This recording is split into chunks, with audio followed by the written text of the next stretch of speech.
tell you most everything we know about the summer camps on Pleasant Lake in Otisfield. I do have some handouts. I have more of one than the other. I'm going to circulate. Okay, I think I'll start one from this end of the room and the other from the other end of the room. And these may help to straighten out which camp is which and what it became. When we started investigating camps on Pleasant Lake, we only knew two things. There was a Camp Arcadia and there was a Mahan, which was now Seeds of Peace. We soon discovered there have been a lot more camps, and it's our intention tonight to take you through how these various camps evolved. One thing we quickly found was that the camps in Otisfield on Pleasant Lake are pretty typical of the summer camps that developed throughout New England, all about the same time, mostly in the 20th century. Camps, which many people do not realize, are an American invention. Charles Eliot of Harvard in 1922 made this statement, which I'd like to quote you. The organized summer camp is the most important step in education that America has given the world. And this from the president of Harvard. It's pretty good statement. Okay, well, I'd also like to, in my introduction, explain some general things about American camps. Why did they develop in the 20th century, early 20th century when they did? There are a lot of different reasons, some of which are not obvious. One of those reasons has to do with a change in people's attitude toward childhood and what children were. In this period, children were no longer considered miniature adults. They began to have needs of their own and that adults do not have. There was a strong surge personified by Teddy Roosevelt, and most of you have heard it, who believed in the strenuous life, that outdoor activity, fresh air, the hardy activity was good for everybody, particularly children. That influenced camps. Another less obvious reason that led to the development of the summer camps was the changes in the economy of America and labor laws. The United States enacted a series of acts prohibiting child labor. We've forgotten about this. No longer are the kids working in the coal mines, in the textile factories.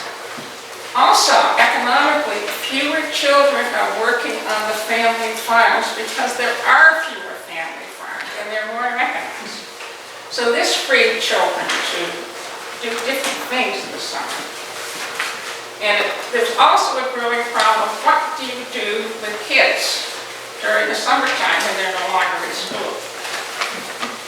Along with all these factors went together. Along with them, perhaps the most profound reason for the summer camp was the fear that cities were getting bigger and Americans were getting urbanized and they were losing touch with their roots. They were absorbing smoke and pollution and the evil things of the big bad city. We hear this over and over again from the early camp founders. They believed that by getting the kids out in the fresh air, we were doing them a huge benefit. Then, also, there were other less obvious factors, such as the parents worried about polio for their children. By sending the kids to summer camps, obviously they were getting them away from the crowded cities, but also they would be protected from diseases like polio, which were pretty led to or made the transition to summer camps easier was the development of railroads. That was the 19th century, but they were expanding all during this period. And the automobile is an easy way to transport kids around. I'm going to read one quote which struck me. This was made in 1930, which I consider the height of the camping movement, which kind of personifies the feeling of many people. I'm not going to comment on it, but I found it very interesting. It was made by the director of the Handbook for Summer Camps, somebody who knew a lot about summer camps, 1930. Porter Sargent was his name, and he said, the summer camp offers an opportunity to take children back to the primitive life of their ancestors, to realize the fundamentals of life. And here's something you would not hear anymore, same person, same statement. The hope of the race is in going back to the natural, getting in closer touch with nature. Interesting statement. Now, after studying all these summer camps, I think there are 11 or 12, it's on your list that we handed out. After studying all the camps in Pleasant Lake, we were able to draw some generalizations about all of them, which I'd like to share with you. Okay, let's see if I can do this. Okay, the first one is that the camps were developed at only 5 locations on the lake, which are the stars there. And they ranged in size from 20 acres to 200 or 300. Arcadia may be larger than that now. The second point I'd like to mention is the founders of the camp all came from away. None of them were natives of Otisfield. Otisfielders were farmers. The camp directors were people usually with a little capital, with a little ambition. They were not wealthy people for the most part, and they did not get wealthy running camps, but they all had something. What they had in common was a belief that camps were good for children. These camps we're talking about are shown now, all private camps. They're not organizational camps, they're not YMCA camps. Otisfield, Pleasant Lake had no YMCA camp, no 4-H camps, although those were big and important, but we didn't have them here. Other places in Otisfield we did. Some of the camps, as you'll find out, changed their orientation. For example, a girls' camp named Barta, it's not on that map. Girls' camp named Barta became Tall Timbers, which is on that map. Powhatan, a boys' camp, became Seeds of Peace, which of course is a co-ed camp. Camp Saunders switched from girls to families to boys, 3 different phases. World War II was a tough transition for these camps. It was hard to get counselors, there were economic problems, transportation was more difficult, everything was disrupted, food was difficult, and several of the new camps were sold to new owners during that period. Some were folded never to reopen. Okay, let's see if I can find page 2. Another point I'd like to make before we start is, I think, important also. Many of our camps are Jewish, however you define Jewish. But the camps as a whole reflected a racially and religiously segregated society. The camps reflected the same society. They were not innovative. They were not trying to instill anything new in the campers. Most of the Pleasant Lake campers, not all of them, had primarily Jewish campers, although only one, which you've never heard of, was Pleasant Lake Camp for Boys, was run by a rabbi and seems to have been exclusively for Jewish boys. I think they even had a kosher kitchen. Another point about all the camps is that only 2 of them, Arcadia and Powhatan, remained in the same family for more than one generation. And I think that had an effect on how long they lasted.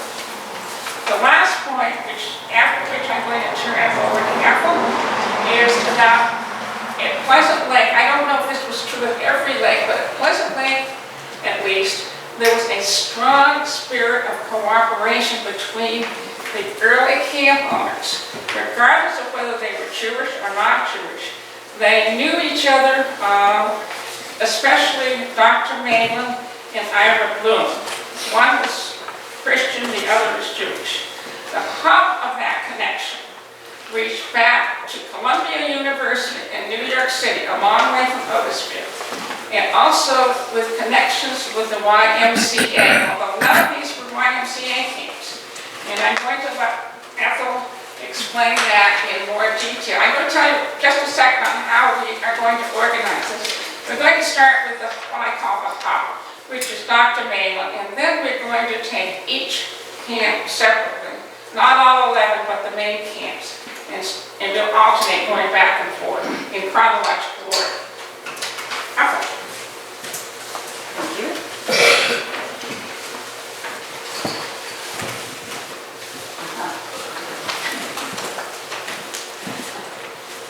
As Jean says, before getting to the history of the individual camps, summer camps on Pleasant Lake, I want to give you some background on this very important man, as Jean just mentioned, as he played a significant role not only in organized camps for children in general, but specifically those in Otisfield on Pleasant Lake.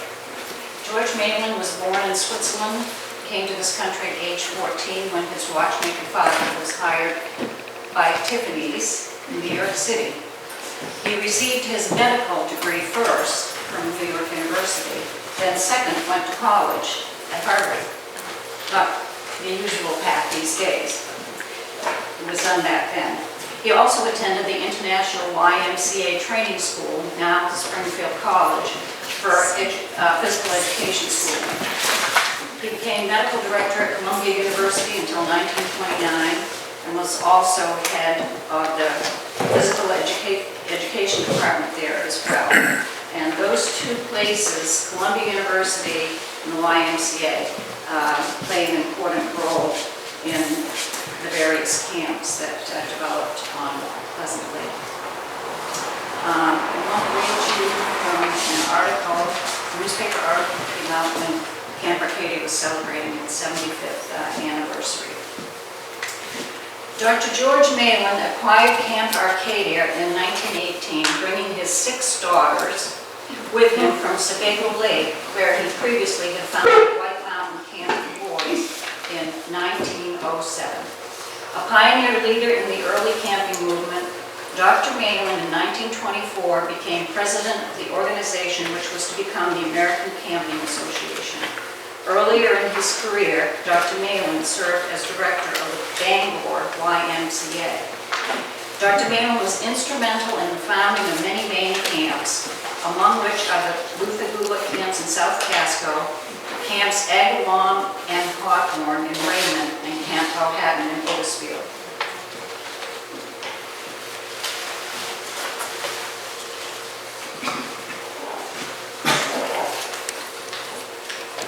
It is this connection between Dr. Mahan, YMCA, and Columbia University, from which we discovered some very important relationships with these other people who would end up founding camps on Pleasant Lake.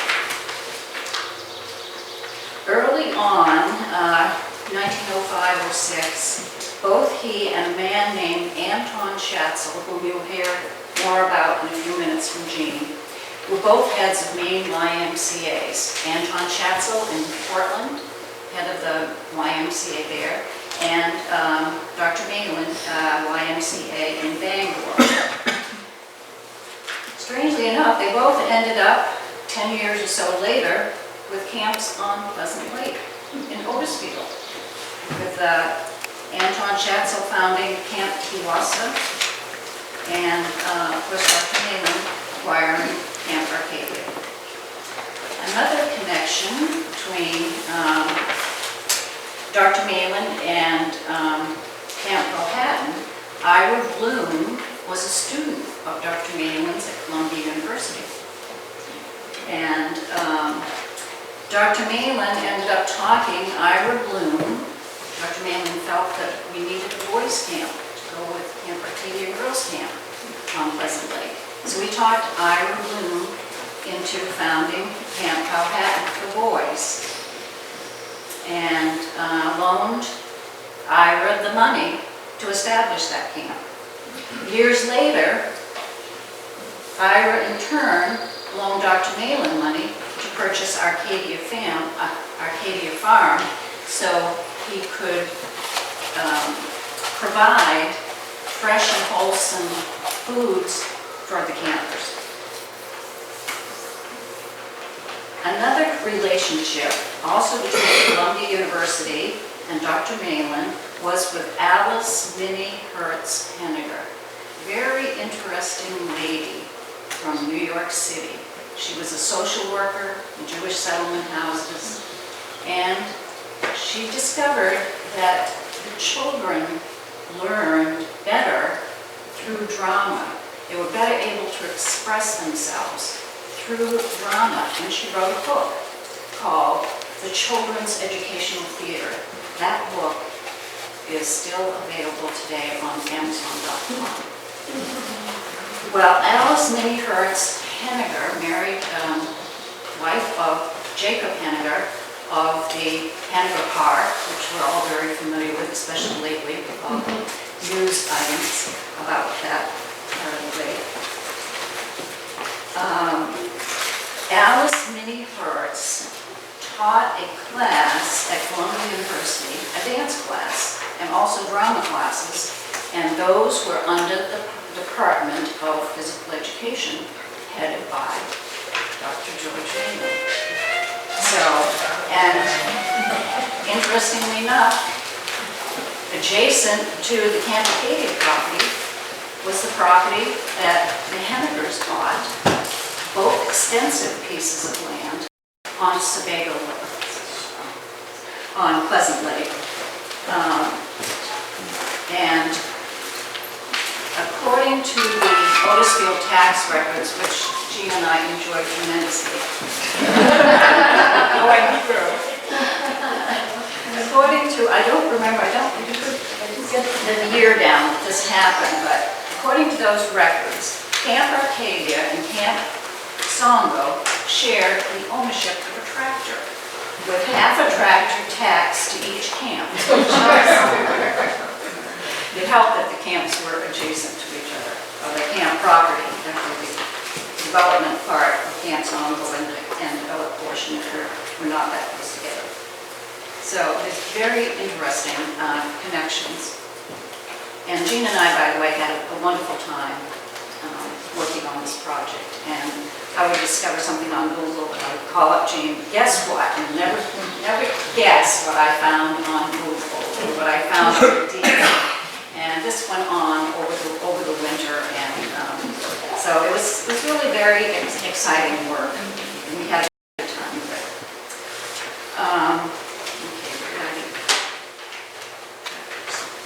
Okay, the philosophy of Dr. Malin's camp philosophy was that the organized summer camp made a large contribution toward the development of stalwart, upright, and loyal citizens. This was in 1924. Of course, he also stressed the importance of fresh, wholesome foods. Let's see.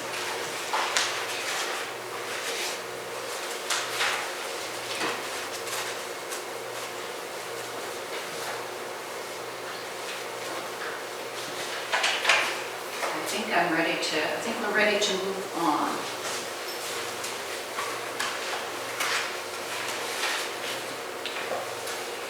And we will get to a lot more about Camp Arcadia and Dr. Malin in a short time.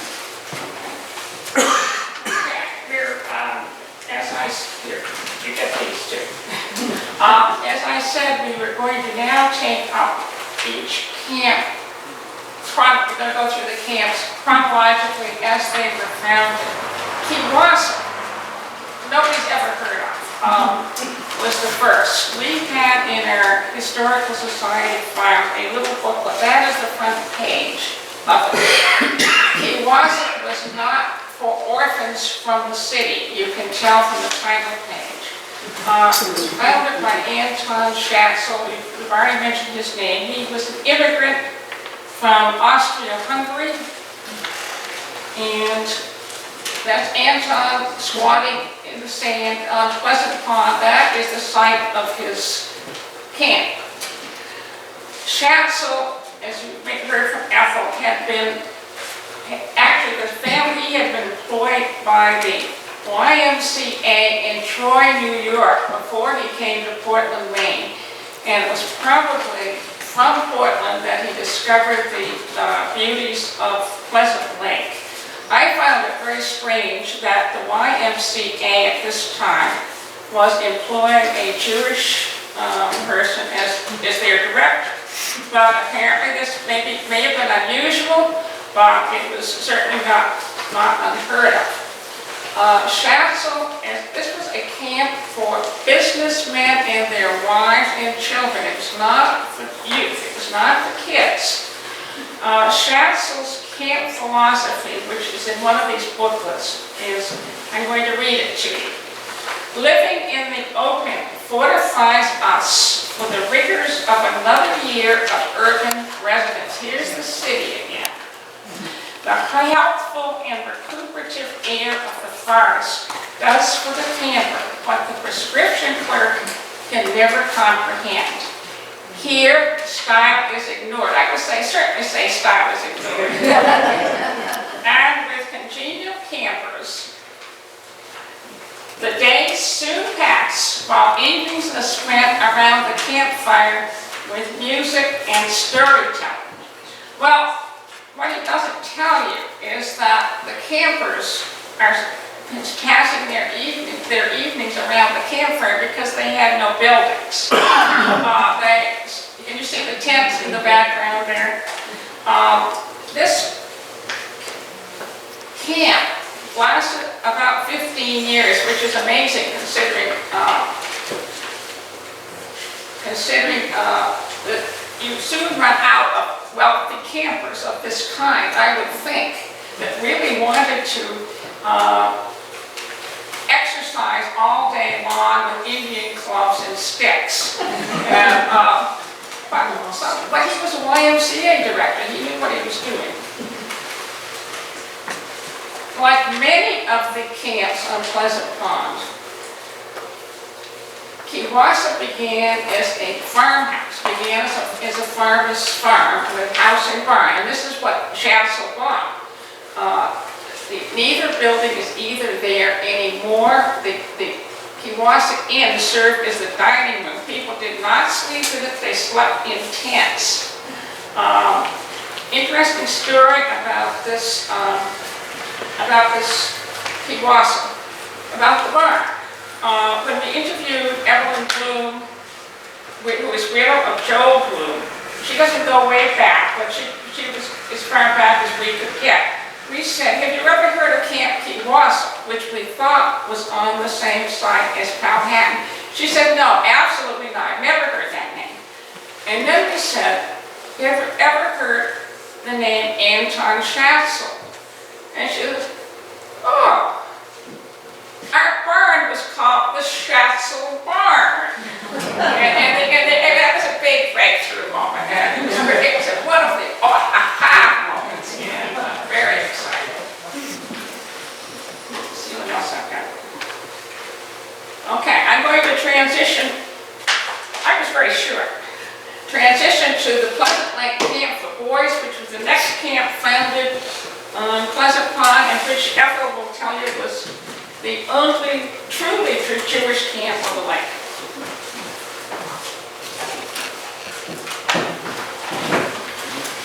It was only through Porter Sargent's Handbook of Summer Camps and the Otisfield tax records that we became aware of the existence of this camp.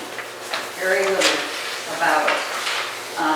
But it was founded in 1915 by Rabbi Maurice Thorner of New Jersey. It was founded as a Jewish boys' camp, and it was the only camp which apparently advertised itself as such and conducted religious services on Friday nights at the camp. It was a small camp with an enrollment of about 50 campers. Activities included horseback riding, arts and crafts, and it ran until 1929. Well, Rabbi Thorner's wife, Gertrude Thorner, in the meantime, a year after the founding of Pleasant Lake Camp for Boys, she founded a camp for girls. And her father, a man by the name of Samuel Platt, and he gave his daughter, Gertrude Thorner, the property. It was the former L.L. Gilson homestead. And for this camp, which she named Truda. And You might want to go back one spot. oh, is that what the map is now? Oh, okay. Yeah, I was going to go back to the map, but I think that might get too confusing. We'll come to the map again later. So Gertrude Thorner in 1916 founded this girls' camp. And next to the property where her husband, the rabbi, had the boys' camp. And she was described in Porter Sargent's 1924 handbook as a camp for Jewish girls under the same management as Pleasant Lake Camp for Boys, only with girls ages 8 to 17, with an enrollment of 75 and a staff of 12. And in the Otisfield tax records, Samuel Platt, her father, was been taxed for this former L.L. Gilson homestead. The homestead being worth $400, 66 acres worth $1,000. The same parcel the next year added 4 boats, which were also taxed at the time. So they were listed in the tax records. By 1922, the listed land and buildings were worth $5,500. They had 12 boats worth $250, and 1 automobile, $200, and 1 musical instrument. So we could see year by year, going through these tax records, how these camps were growing. They were adding more boats. They all of a sudden had automobile, musical instruments. They were sharing tractors. It was great to see this growth in that manner. Okay, so that was Camp Truda. That was the first phase, the Thorner phase of Camp Truda. Now, Truda ran all the way from 1916 to 1946, and I found on the Truda website campers referring very affectionately to Gertrude Thorner as Ma Thorner, and there were lots of interesting memories posted on the Facebook. It was very gratifying to read some of the entries that these girls and their very fond feelings for this woman. So we assumed, because Pleasant Lake Camp for Boys was no longer mentioned, that Camp Truda absorbed that portion of the camp, the boys' camp that had been run earlier by her husband. Then we get on to the next phase of Camp Truda. Gertrude Thorner ran Truda until 1945. It was purchased and started running in 1946 by the Dibbler brothers, Edward and Paul. That's when they purchased Camp Truda, which was just north of the Paul Timbers camp that the Truda brothers also owned. And we'll get to that history later. So the Dibners were running, wait a minute, you know what? I have to admit, I didn't get to, there's my corner. Sorry, can't do more than one thing at a time. My corner, and then we have some campers from Camp Truda, some of the girls in their camp uniforms. And we have a picture of the lodge.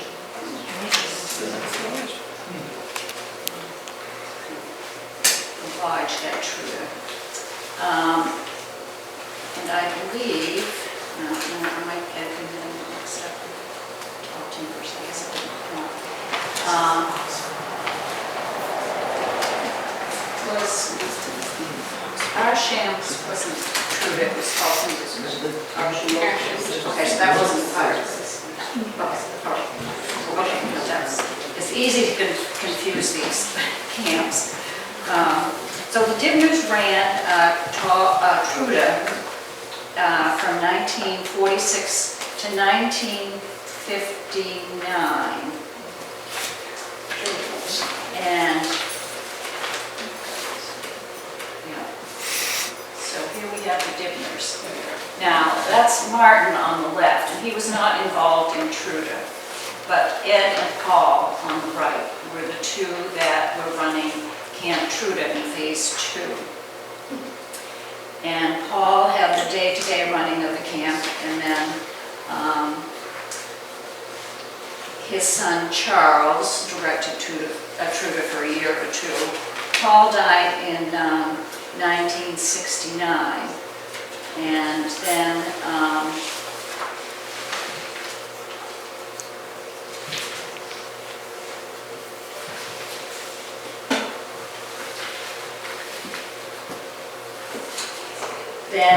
Edward Dibner, Charles Dibner kept the camp running as Truda until 1977, and that was the end of the Dibner relationship with Camp Truda.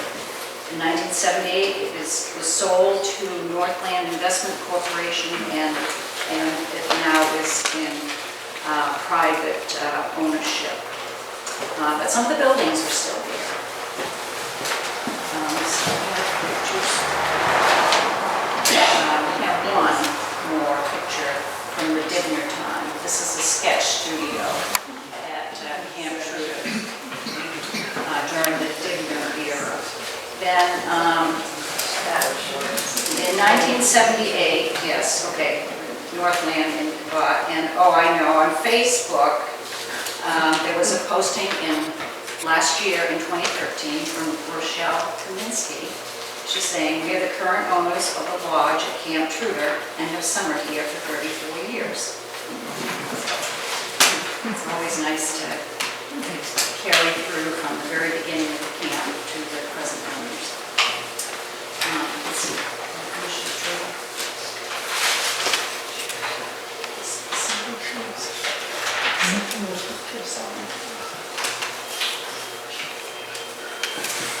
Yes. So now Jean will move on to Songo. Okay, I make sure we got all these pictures. Okay, this is there aren't any photographs available anyway, so we're going to go very fast. And Skip, we're going to move on to, you can notice it was renamed Camp Lantern. I'm going to move on to Camp Songo, which I'm going to do. Camp Songo is without doubt my favorite camp on the lake because the Historical Society owns 2 large scrapbooks filled with wonderful pictures, some of which you're going to see here, all dating from the Henniger era. There are 3 phases of this camp. The first phase is when it was owned by the Hennigers and it was a camp for girls. The second phase is when it was known as Songowood. Minnie Hertz Henniger had died, and the second phase, it was for Songowood was for families, not girls. The third phase is Songo for boys with new ownership completely. So we're going to start with the Henniger era. Here are the Hennigers. If you've heard of Henniger Park, you might like to see the Hennigers. There they are, obviously, the nicely dressed couple in the middle, and surrounded by the camp girls. Minnie Henniger and Jacob Henniger. You may also know that the road into Henniger Park is known as Jacob's Way. Now you know why. That is Jacob. And it's also it's always a German Shepherd dog in the pictures. Okay, the important person was not Jacob, it was Minnie.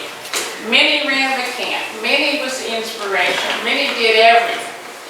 Minnie was a social worker in the tenements of New York. A fairly well-off woman, Jewish background, she was native of New York. She was born in this country. She had a master's degree from Hunter College. This is an early time for a woman to have a master's degree. And as I think Ethel said, she actually taught courses at Columbia University where she had to have met Dr. Mahan. Okay, Minnie's emphasis on working with settlement house children, Jewish settlement house children, did not carry over to her camp. She did not run a camp for poor Jewish girls. She ran a camp for wealthy Jewish girls. And I will show you what I mean. They built beautiful bungalows for the girls to sleep in. Not shacks, these are not sheds hastily thrown together. These are first-class places with flush toilets and running water.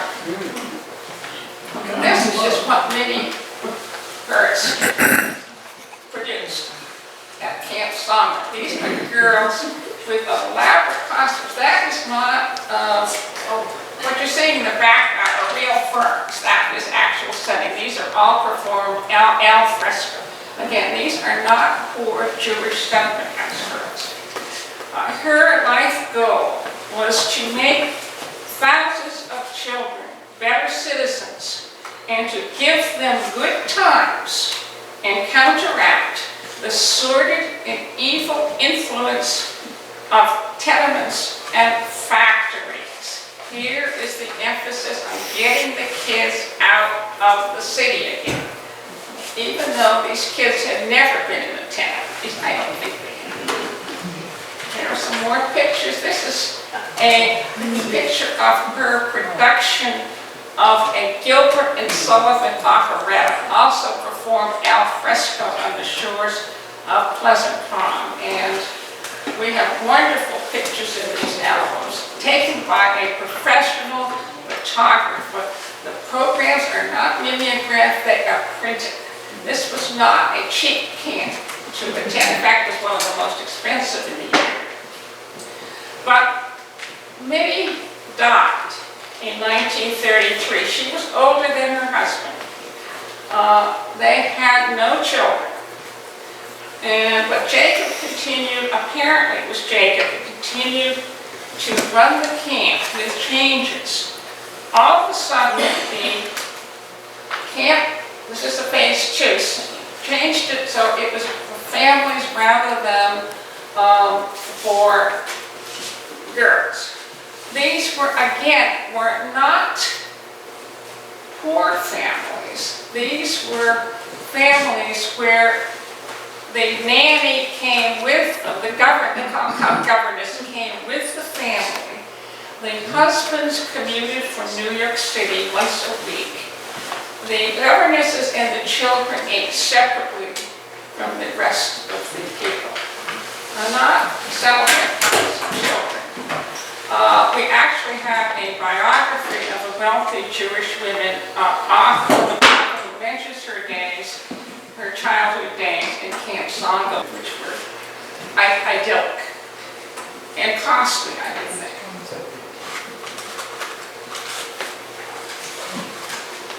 Okay, third phase.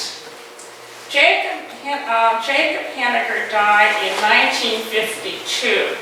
Well before he died, he sold the camp to just the camp. He retained the 100 acres that is now Henniger Park.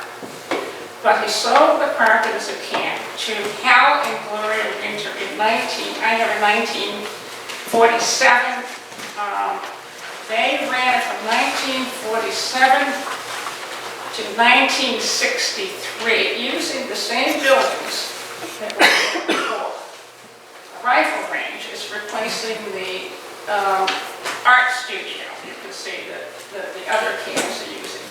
This is the only camp I know of that had a rifle range. The archery is... Okay, and we're going to move on to Arcadia in a minute. I did that too fast. Okay, back to this. The reason that the Camp Sondel for boys ended was a divorce between Harold and Gloria Winter that apparently just broke things up. Some of the cottages are still there, owned by Paul Lockheed now. Is that right? Paul Lockheed, yeah. Okay, I'm going to move on to Arcadia, and Ethel is going to continue. You heard some of this when she was talking about Dr. Mahan. And we have Mahan descended too, I think.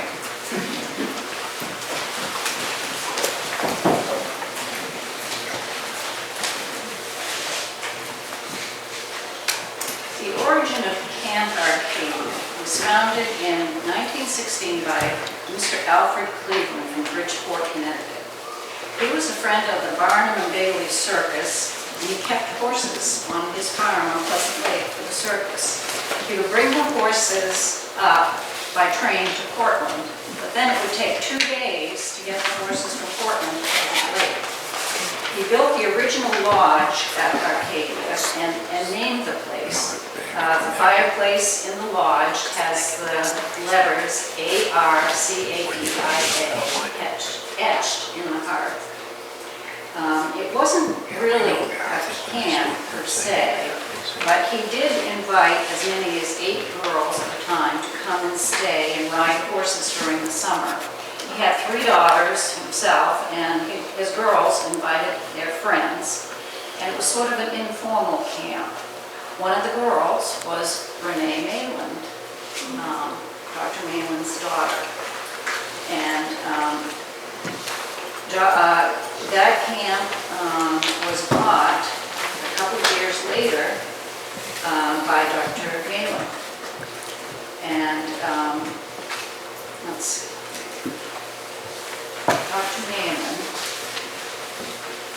continued there about the in 1918 and continued as camp director there at least until 1942. And I want to go back to that newspaper article again about Camp Arcadia. His daughter Juliet Mayland Henderson followed her father's leadership to direct Arcadia for over 50 years. Following World War II, Mrs. Henderson initiated programs for the placement of young men and women from foreign countries as counselors in American camps. As president of the American Camp Directors Association, she helped establish trip camping standards for the state of Maine. Today, Arcadia still prospers under the leadership of a 3rd generation of the family, Juliet's daughters, Anne Henderson Fritz and Louise Henderson. Now, after that, now the 4th generation is in charge there. Anne's daughter, Louise Fitz Johnson, is now the camp director. And Anne and Louise are still there helping out with the camp. Camp Arcadia is focused, the program there is focused on the campers developing an appreciation of Maine's natural environment and helping them to live happily and comfortable in the out of doors. In 1934, Dr. Mahan bought the 70-acre Hamlin farm on Poplar Ridge, which is across Route 121 from Camp Arcadia, up on the ridge. And he was interested in scientific farming and wanted a model farm there. He raised jerseys, and at the 1939 World's Fair, Dr. Malin's cows had the best butterfat comp. And he was very proud of his cows and has a framed picture of the champion with her record sheet. And it's framed and in the office at Camp Arcadia. And during World War II, Camp Arcadia was still going, didn't have the problems that many camps had. The girls, campers, donated their food stamps, and that enabled the camp to buy the sugar and butter and the other ration items. And because during that time they got most of their produce from Arcadia Farm, the girl campers would go there and pick the vegetables. So that really was very significant in the time during World War II when things became very scarce. Norman Hamlin, some of you might remember Margelia and Norman Hamlin. Norman from Spurs Corner, he managed the farm for Dr. Malin. It was sold, Dr. Malin sold it in 1955 before his death in 1960. To move these along. Okay. Cleveland, we didn't have any members, any members of the Cleveland family. Okay, get caught up here. Dr. Malin and his daughter Juliet, the second generation running at Camp Arcadia. And here are the daughters, Anne and Louise, still involved at the camp today. And Louise Fritz Johnson, now the present director. Here is the library. It's adorable. And this is the house. This is all of Camp Arcadia you see when driving by on Route 121. This is called the Gatehouse because it is positioned at the formal entrance to Camp Arcadia. This house was bought by Dr. Malin in 1920, and it was the homestead farm of James Moores, who lived from 1834 to 1916. He was the son of the original owner of this homestead, which was built in 1833.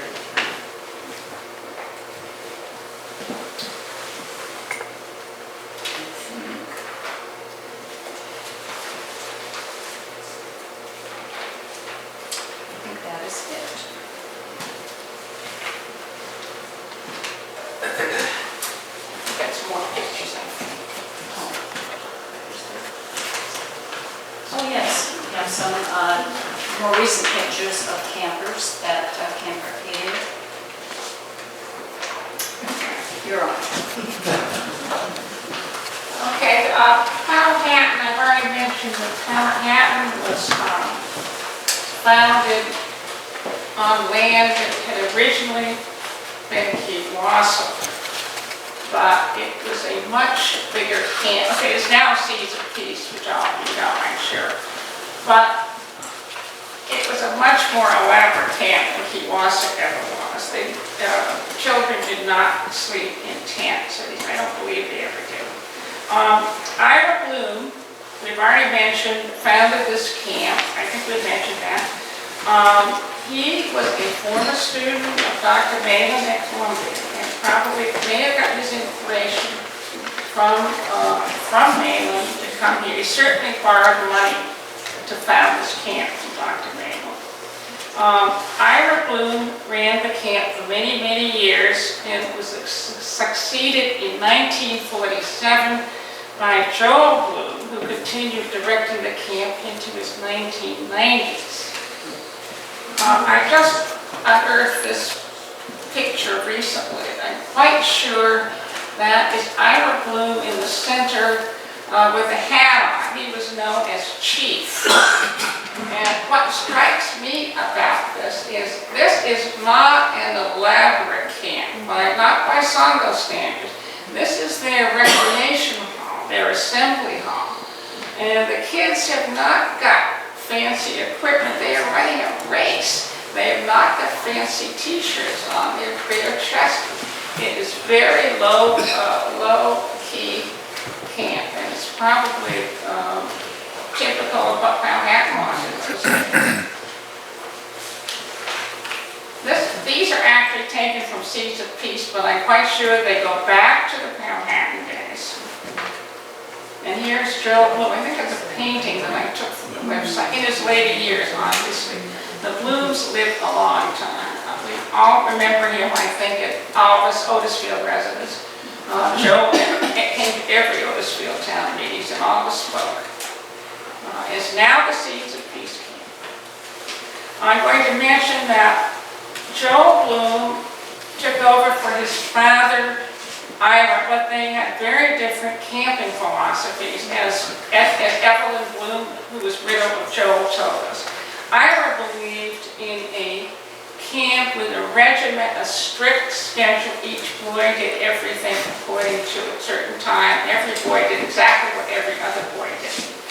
Joe Bloom loosened up things according to the new educational philosophy, which spread to other fields as well besides camping.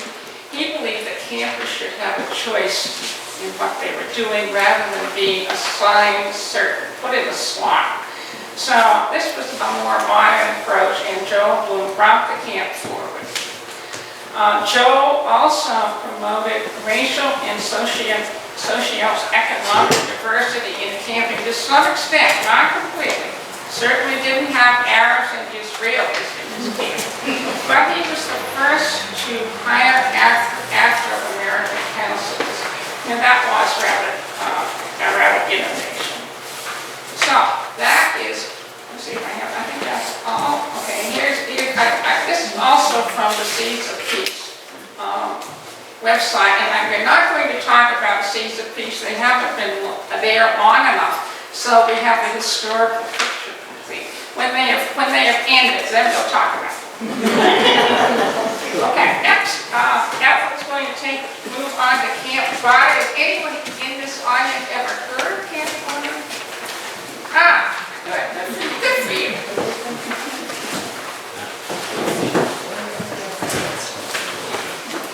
Camp Barter straddled the Otisfield Castle town lines. And it was founded in 1926. Miss Eleanor Barter from Winchester, Massachusetts. She had been 6 years director of Camp Winnimont and had been previously associated with Wyonegonic, and also was on the staff of Camp Iroquois. But after many years, in connection with other camps, she opened her own camp on Pleasant Lake in 1926. And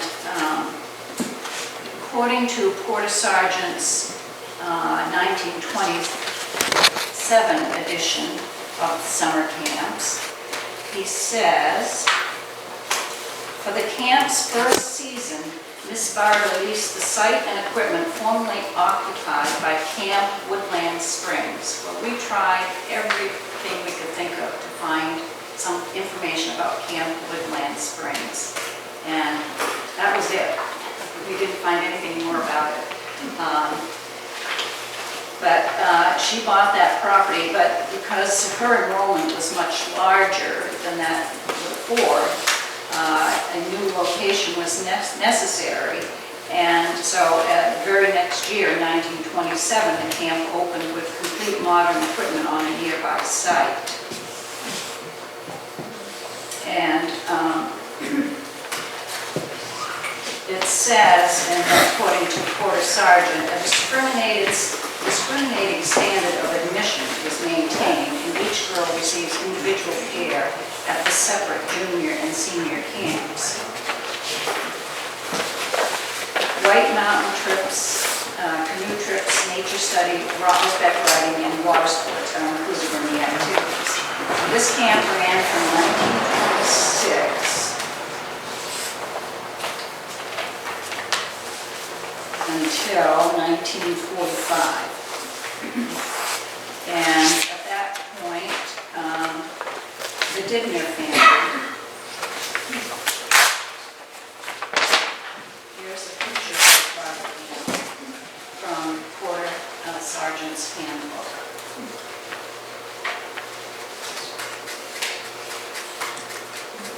And this is a building that's currently in place that is now known as the former Tall Timbers Camp that dated back to Camp Barter days, and also this building here was one of the original camp buildings. In 1946, the Dibners, here we go, bought Camp Barter, and which was a girls' camp.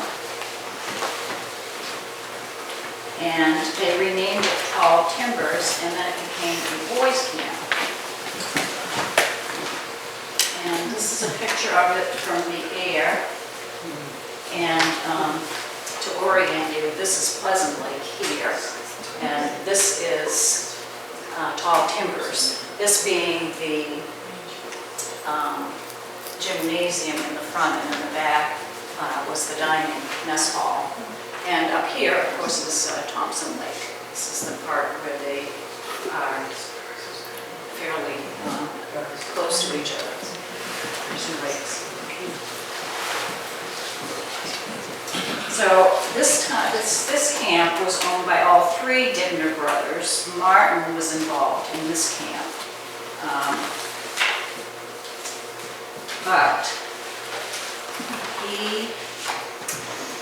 Martin was a well-known author, and he traded his partnership in exchange for the house on Neighbor Hill Road where his son Eric now lives, which is right across Neighbor Hill Road from the Tall Timbers camp location.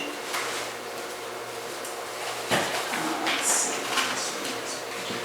Here are the three Dibners. So this one, actually they owned first. It wasn't until 1958 that they bought Camp Truda. And so for a time, they owned both the boys' camp, Tall Timbers. And then the north of Tall Timbers was Camp Truda, the girls' camp. They owned both of those for a while.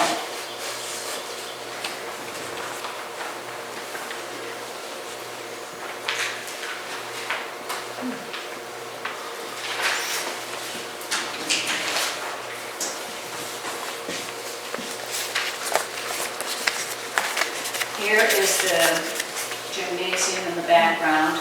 Rather unique architecture, nothing like we've seen at any of the other summer camps. And but it was a flat roof building, and as you know, they don't do well in Maine. And so it's no longer there. And the dining hall, which is at the back end of it, also is no longer there. But the fireplace, we do have a photo of that coming up.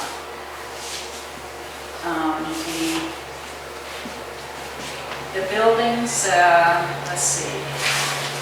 This is the kitchen. As you can see, not all the help came from Otisfield and Otisfield.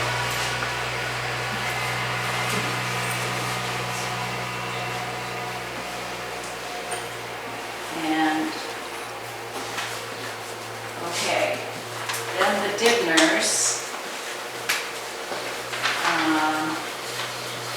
the Dibners' camp philosophy was to give a child the freedom to be part of nature, to learn to get along with others of his age, to stand on his own 2 feet, be self-reliant, generous, and tolerant.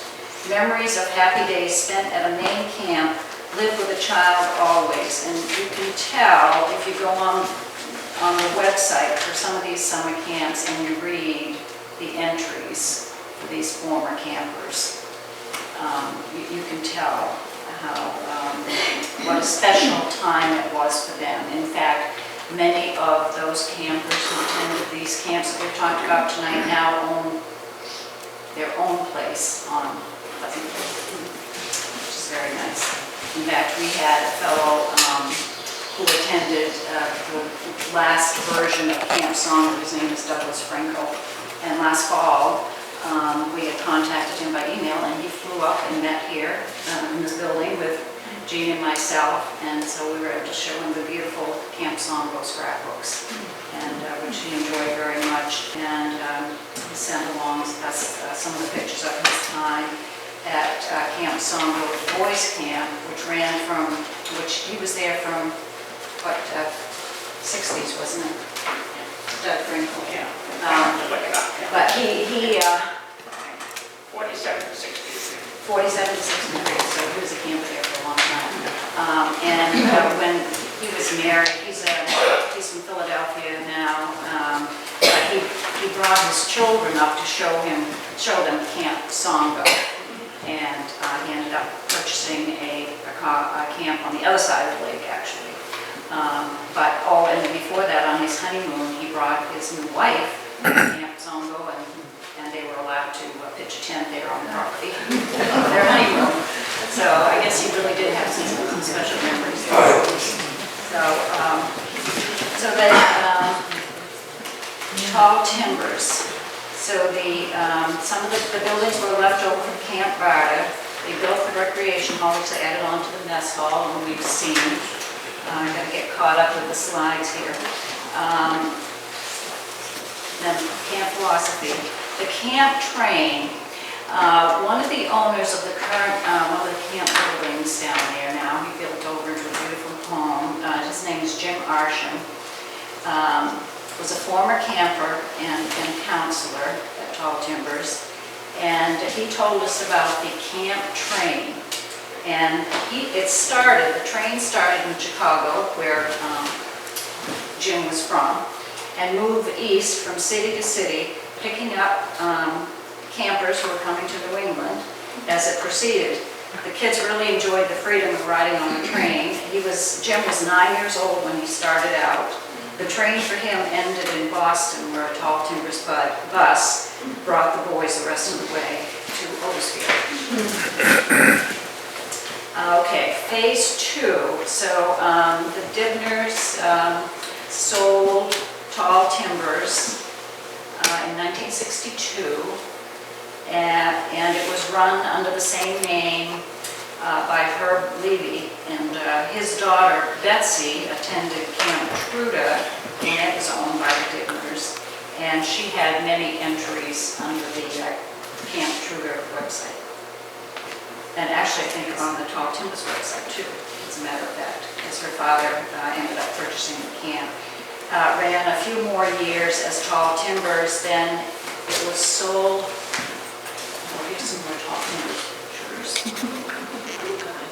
This is what's left of the building that we saw earlier with the flat roof and the tall windows in front.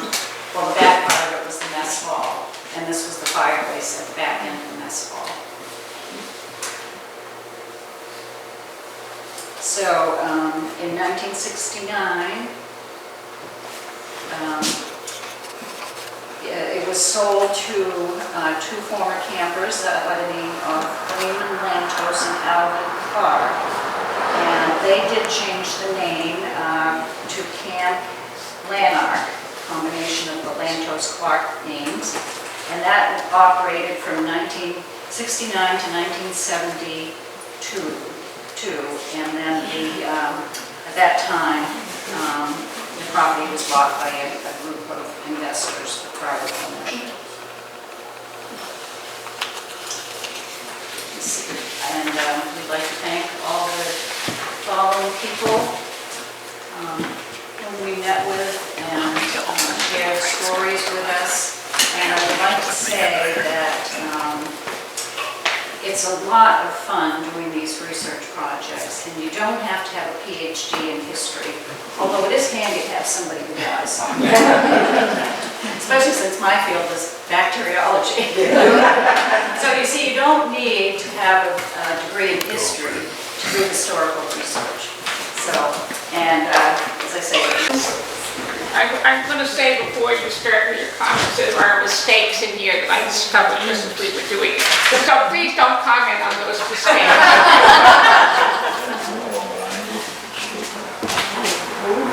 Yes.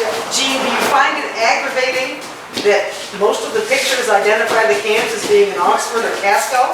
Do I find Do you find it aggravating that most of the pictures, the original pictures identify the camps as being Well, either Oxford or Casco?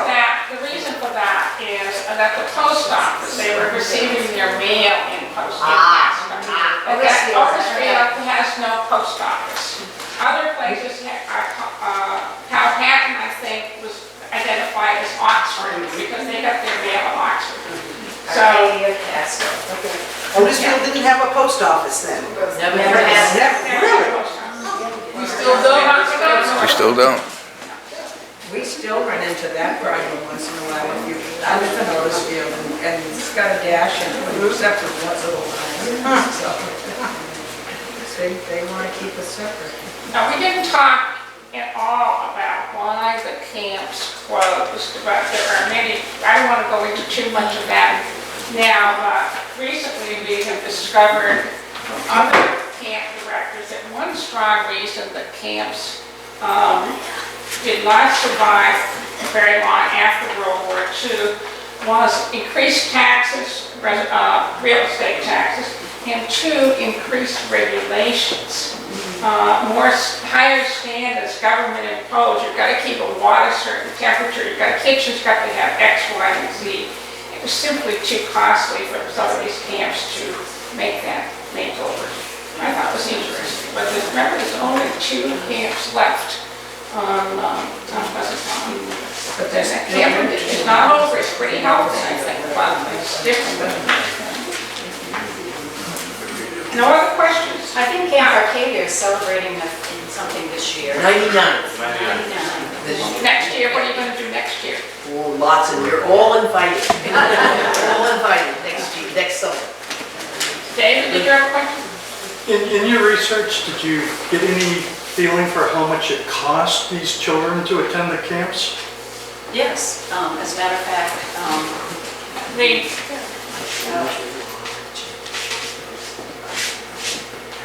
I do have that.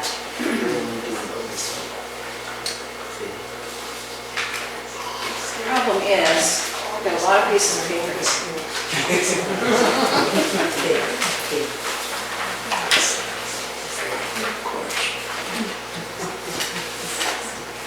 While she's looking, there's another gentleman that had his hand up. I have the answer. Okay. No, I was wondering about Camp Samoset. Now I realize it is just the Otisfield section of the lake.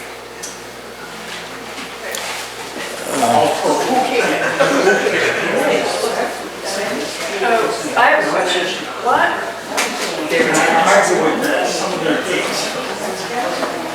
Gene? Gene? Could you address the questions? Another question? Bob? Yes. Yeah. Jean, why is there a Camp Nona Road? I'm sorry, what was? Why is there a Camp Nona Road? I don't know. I don't think that is not, as far as I know, that is not an organized. Do we have an answer up here? I have wondered this. Does anyone else know that? Do you know that? We live off Camp Milner, and I'm told that there's a family, the Shafts own a house on 121 and a camp down on the lake. And their grandmother was apparently known to it with each other. They own that land going down there to the lake. I don't know if that's 100% true, but that was what I heard. Well, I do have one.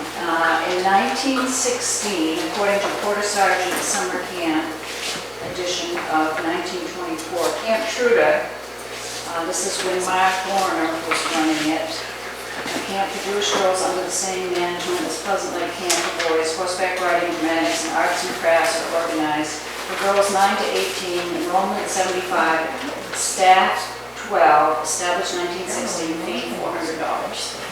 A year. I assume that's, it doesn't say the length of time. Well, the cost of attending a camp was also about $400 per kid, so it's all very relative.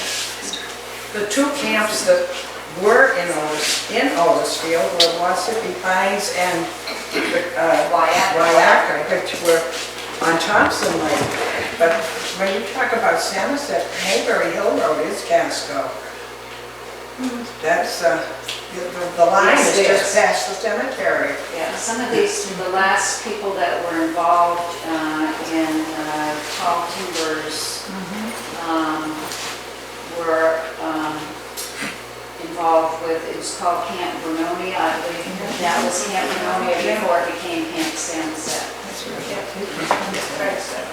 And also, we interviewed people like Clayton and Winnie Poland met at working, while they both were working at Camp Songo. And In the kitchen. in the kitchen, both of them were working, and that's where they met, and got married, and that's the history. The summer camps were a great source of income for many Otisfield, provided jobs. It was a crucial time. The 20s were a very unprosperous time here. In the 30s, of course, were the Great Depression. So lots of people worked at those camps. Question way back. I just wanted to mention, because I'm pretty ancient, that I can remember very, very vividly the age of the camp, so to speak. And my father was an Episcopal clergyman, and so we had limited means. They weren't very well paid way back in those days. And I remember my father putting what money we had into his two children's education, and we both, my sister and I, went to private school. And of course, all my friends at private school were going to go to camp in the summer because they had plenty of money. And I was told in no uncertain terms, no, this was not for you. We just didn't have the money. And back in those days, $400 was a lot, particularly if you had several children. So it was really a luxury on the most part for the wealthy, with the exception, as you say, of the YMCA, the Y camps, or church camps, or special camps where you got a break off. But it was an affluent lifestyle. As a local yokel, I have some things to say about these camps. Number one, Truda. That's where the pretty girls were. I took a number of the ladies down there, probably Peach and Pringle, to the Oxford drive-in. I can tell you, I don't remember a single movie. Then there's Powhatan. My grandmother, Edith Butler, lived on the Rayville Road, and one day she looked out, and there was Ira Bloom in the middle of her beautiful flower garden, picking flowers. And she went out, and he handed her $1, and got in his car and drove off, and he did this on a regular basis. $1 was a very good price for a bouquet of flowers in those days. You mentioned that Joe Bloom hired blacks. The very first black person I ever saw in my life was working in the kitchen at Powhatan. Have you ever wondered why one of the best roads in Otisfield is the Powhatan Road? It's not. It was. Joe Bloom built it, that's why. Okay? The original Powhatan Road used to go right through the middle of Camp Powhatan. And if you go through the gates now and you go to that road that runs parallel, that used to be the Powhatan Road. And Camp Powhatan was kind of squeezed on the lake. And not only that, it was a dirt road, and when the local boys went 90 miles an hour with their trucks down there, the whole camp was full of dust. So Joe Bloom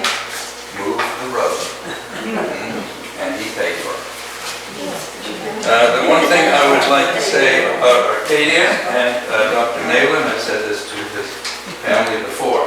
And a very good friend of mine was Howard Dyer, who was a tax collector in Otisfield in the late 20s and early 30s. And because of slow payment of taxes, Otisfield frequently ran out of money. And that was a real problem in the wintertime. And he told me that when Otisfield ran out of money, he contacted Dr. Malin, and Dr. Malin lent the town money. And so we got our roads plowed, waiting for the laggards to pay their taxes. Anyone else? We'd love to talk to you, individually, if you, after this, you'd like to talk to us. We have a few refreshments, please help yourself. And be prepared for another evening like this in about 5 years on the summer camps on Thompson Lake.